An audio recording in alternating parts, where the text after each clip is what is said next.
আজি যেতিয়া অলপ গম পাইছিলোঁ যে ৰিজাল্ট দিয়া কথা আছে, তেতিয়াৰ পৰা ৱেবছাইটটো চেক কৰি আছিলোঁ। অলপ মোৰ এটা নিজৰ ফিল এটা আহিছিলে যে চাগে মই এবাৰ ক্লিয়াৰ কৰিম, কিন্তু মানে ইমান ভাল এটা ৰেংকত ক্লিয়াৰ কৰিম বুলি মই ইমান ভাবা নাছিলোঁ।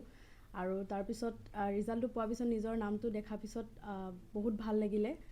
আৰু সেইটো ফিল মানে মই এতিয়ালৈকে বুজাবলৈ পৰা নাই যে মোৰ কেনেকুৱা লাগিছে। বহুত কিন্তু যথেষ্ট কষ্ট কৰিছিলোঁ এইটো কাৰণে মই। চ' সপোনটো পূৰা হৈছে কাৰণে মোৰ বহুত বেছি ভাল লাগিছে আৰু। হয়, মানে মোৰ ঘৰৰ পৰা মা দেউতা আৰু মোৰ দাদা বৌ বা ভিনদেউ সকলে বহুত ছাপোৰ্ট কৰিছিলে এইটো কেছত। মানে মই যিহেতু চাকৰি কৰি আছিলোঁ আৰু সেইটোৰ লগত মোৰ পঢ়াটো মিলাবৰ কাৰণে বহুত কষ্ট হৈছিলে, সেইটোত বহুত বেছি মানে সহায় কৰিছিলে তেওঁলোকে। সদায় মানে মোক মটিভেটে কৰে যে এবাৰ নহ'লেও নেক্সট টাইম হ'লেও দিবৰ কাৰণে মানে সদায় মটিভেট কৰে।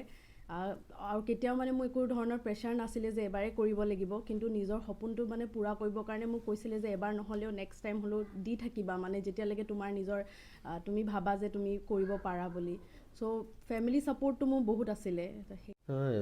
ভালেই লাগিছে মোৰ, কাৰণ কেলৈ তাই যিটো আশা কৰি আছিলে বহুত দিনৰ পৰা, তাই সেইটো পূৰা কৰাৰ কাৰণে মোৰ মনটো ভাল লাগিছে।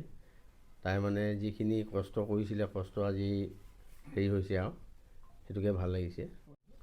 তাই আজি 2বছৰমানৰ আগতে কৈছিলে যে মই APSCৰ কাৰণে মই প্ৰিপেয়াৰ কৰিম, মই মানে যি চাকৰি পালোঁ মই সেইটো কাৰণে মই প্ৰিপেয়াৰ কৰিম বুলি তাই কৈছিলে। গতিকে ময়ো তাইক কৈছিলোঁ তুমি যিমান পাৰা চেষ্টা কৰা আৰু কৰি থাকা, হ'বই নিশ্চয় এদিন, তেনেকৈ বুলিয়ে কৈছিলোঁ আৰু। অলপ ভাবিছিলোঁ, মানে ইমান ভাল ৰিজাল্ট কৰিব বুলি ভবা নাছিলোঁ। তথাপিতো তাই বহুত ভাল ৰিজাল্ট কৰিলে আমি ভবামতে। তাইও বহুত কষ্ট কৰিছিলে, বহুত কষ্টৰ ফলত আজি তাইৰ মনৰ কামনা পূৰ্ণ হৈছে। আমাৰো আজি খুব ভাল লাগিছে, আৰু এই ভাল লগাটো আমি ভাষাৰে বুজাব নোৱাৰোঁ।